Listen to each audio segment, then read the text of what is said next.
Back in the merry mists of 2018, when we had no idea how good life was, the world was presented with something new, but also something old.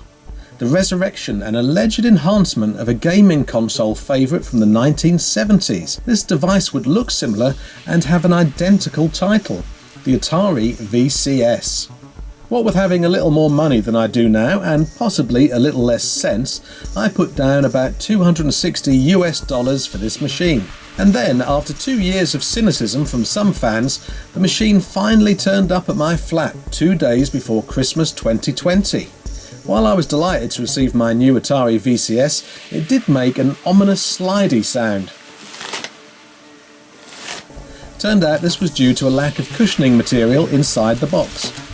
Anyway, I wrapped it up as a present to myself for Christmas, and having unwrapped it, I'm now going to show you exactly how the whole package looks as I unbox it. So, behold, the Atari VCS rises again, rather appropriately like a phoenix. First of all, let's just take in the aesthetics of these boxes. I think they look great. And it's impossible not to feel that rush of nostalgia that I had when I opened up the original Atari VCS console one Christmas back in the 70s. Look at these beauties. They look great. I mean, the console itself looks fantastic, I think. It's faithful to the original and yet kind of modern and sleek and beautifully black. Marvellous. So let's see. What is it? It's a gaming system. It's also a PC and you can stream through it. Okay then. Is that good? I don't know. Do I need this?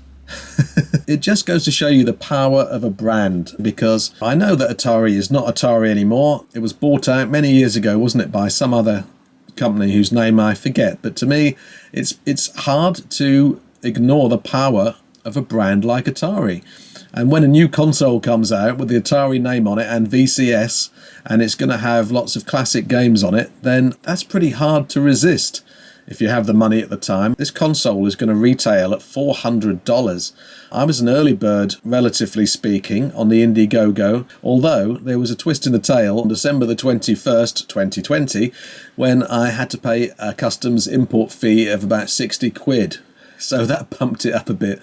Oh dear. Now look at this. I can see Adventure 2 on the back there. Is that Adventure 2? Does Adventure 2 actually look like that? I don't think it does. That doesn't even look like Atari graphics. Maybe that's a new version. I don't know. You see, the weird thing about me buying this is that I'm not really into new consoles and new versions of computers that take the original console into realms that the original couldn't go to. I'm not really interested in incredibly sophisticated new Spectrum games, for instance. I haven't bought the Spectrum Next.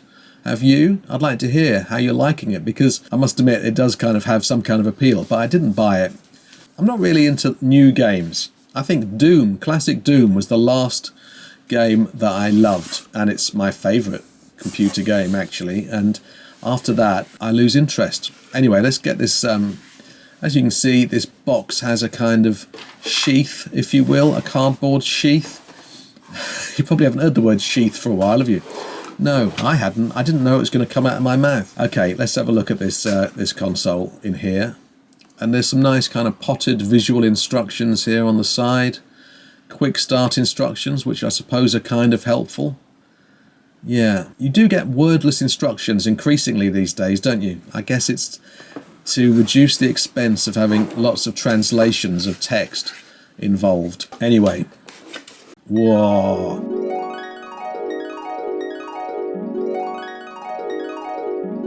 Yes, that's pretty cool. I mean, you've got to say, that's pretty cool. It's not too heavy, it's not too light either.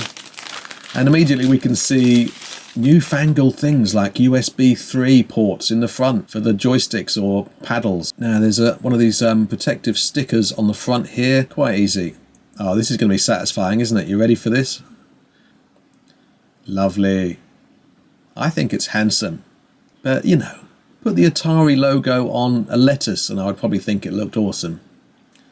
Still, I do think it's good, and as I said, you got the ports there. USB 3 as denoted by the blue colour. Let's have a look at all these things on the back. 2 USBs, 2 more USBs, an HDMI socket. How very modern. An Ethernet port. Wow. Oh, AC and a power button. It looks nice. I like the red on the back. What else have we got in the box? We have a couple of things. Word of warning to anyone buying from the UK, this comes with a UK power supply, so you'll need an adapter. You've probably got one already from those days when you used to travel abroad on holiday. Remember that? And yeah, this is one of those two-part power supplies that you push the two parts of it together in order to achieve power. Comes with a nice HDMI cable, which I'm quite impressed with. I actually bought one quickly off Amazon in case it didn't come with one, but it so does. But we're tiring of that, aren't we? So let's have a look at this joystick. I like this redesign of the joystick. It's got just enough of the original and just enough sleek modernity. Is modernity a word? It is now. Anyway, yeah, it's got just enough of the original design and enough modernity to be really cool. And it's wireless. That's pretty good. I'm pretty sure that the flashback consoles have had wireless before, haven't they? But still, it's great that this has got wireless and rumble as well, and LED light effects. That's pretty good. I like the fact that it lights up. Features like that are pretty cool. Yeah, that looks really nice. Now, does the actual joystick inside match up to the delightful box art? There's only literally one way to find out. I suppose I could watch another YouTube video on this topic, but I think I'd just rather open this box. It's rechargeable, of course, that's nice. And there's no batteries involved, it's just got one of those presumably lithium type batteries in it. Now that is cool, isn't it?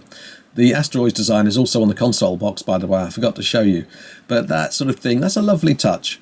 And it helps kind of create the illusion that this is still the old Atari that we knew and love. I don't know, I'm happy to be under that delusion. How the hell does this thing open? Come on. Behold, the new generation of Atari joysticks with a weird diagonal bit in the box, and I'm not sure if it's supposed to be like this or not. How do I get this out? I really don't know if that's supposed to be diagonal or not. Here we go. Oh, that looks nice. I really like the shiny black circle. I think that's really cool. Yeah. I think this is a pretty handsome object. This is some kind of back button, apparently. Classic red fire button, you can't beat that. This evidently has some power in it, because as you can see, it's lighting up according to which way I move the joystick. That's really nice. I think that's a lovely touch. That's the sort of thing they didn't have to do. If they really were the kind of quick buck merchants that a lot of people have painted the company as, then they wouldn't have done that.